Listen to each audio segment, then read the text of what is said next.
ॐ नारायणं नमस्कृत्य नरं चैव नरोत्तमं देवीं सरस्वतीं व्यासं ततो जयमुदीरयेत्। नमस्कार, स्वागत है आप सभी का हमारे YouTube चैनल पर।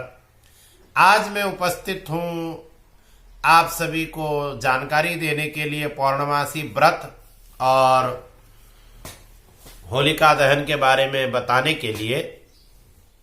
आप मेरे इस वीडियो को अंतिम तक अवश्य देखें। तो ये जो होलिका का पर्व चल रहा है, ये हमारे हिंदू धर्म का वर्ष का अंतिम त्योहार पर्व माना जाता है। इसका प्रारंभ कब से हुआ यह कहना साहस मात्र होगा। वेदों में मंत्र प्राप्त होते हैं, रक्षोहणम बालगहनम वैष्णवी इत्यादि। उन मंत्रों के द्वारा हवन करके राक्षसों का वध हुआ और उस धूलि से खेला गया, तो उसको होलिका कहा। और इस समय जो फसल है, गेहूं है, चना है, उसकी बालियों को उसमें हवन करते हैं और उससे खेलते हैं, उसका स्वागत करते हैं। नए वर्ष का, नया वर्ष इसके बाद प्रारंभ हमारा होगा। बसंत ऋतु का प्रारंभ होता है, उसके लिए इसको खेलते हैं। और ये जो हमारे ग्रंथ हैं, कोश ग्रंथ, उसमें कहा गया है कि संस्कृत में भुने हुए चने को होलिका कहते हैं। तो उसको चढ़ाते ही हम लोग चना इत्यादि उसमें, इसलिए भी उसको होलिका कहते हैं। और पुराणों में जो वर्णन मिलता है कि भक्त प्रहलाद की रक्षा के लिए भगवान ने होलिका को जला दिया, तो उससे फिर भक्तों ने उस धूलि से खेला, भक्त की रक्षा हो गई, सनातन धर्म की रक्षा हो गई। तो उसकी खुशी में भी इसको खेला जाता है।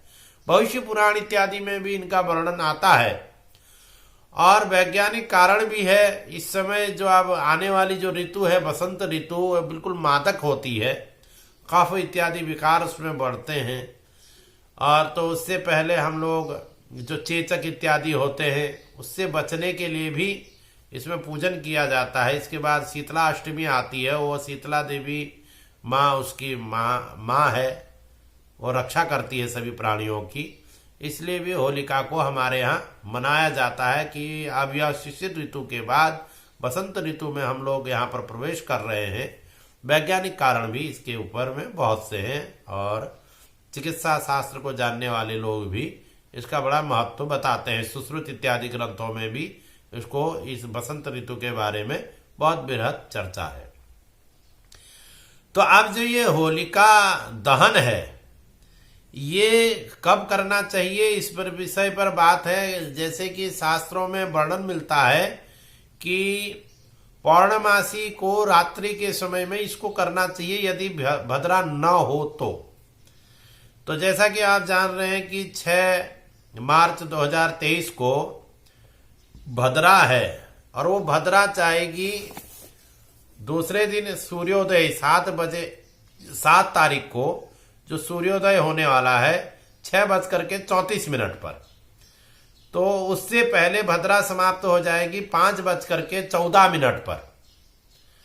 तो मैंने 6 तारीख की रात्रि और 7 तारीख का प्रातःकाल 5:14 पर यह होलिका दहन करना चाहिए। इसका पूजन इत्यादि जो भी है वो पहले दिन आप कर सकते हैं कि सायंकालीन समय में होलिका का पूजन कर दीजिए। और होलिका का दहन भद्रा रहित में ही होना चाहिए। ये नियम है कि फाल्गुनी श्रावणी जो है भद्रा में नहीं की जाती है, ऐसा नियम है। अब इसमें आप लोगों को कई लोग अनेक प्रकार की बातें बताएंगे। दूसरा, पौर्णमासी का व्रत इसमें करना चाहिए कि नहीं करना चाहिए, इस विषय में भी बहुत लोगों ने हमसे पूछा। हमने कहा अवश्य इसमें पूर्णमासी का व्रत होगा। पौर्णमासी का व्रत 6 तारीख को ही होगा, 6 मार्च को होगा। और 7 मार्च को कुछ भी नहीं होगा, खाली रहेगा। आप होली मनाइए, गाइए, जो राग इत्यादि निबद्ध हैं होली के उनमें आप आनंद उठाइए।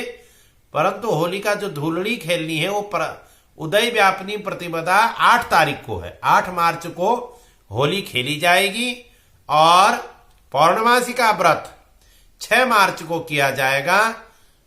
यही नियम है, यही शास्त्रोचित नियम है। शास्त्र इसी को मानता है और लगभग सारे पंचांगकारों ने इसी बात का समर्थन भी किया है और सभी विद्वान इसी बात का समर्थन कर रहे हैं। तो आप लोग बहुत उत्साह से होली मनाएं और होली की बहुत बहुत आप लोगों को शुभकामना है। धन्यवाद, नमस्कार।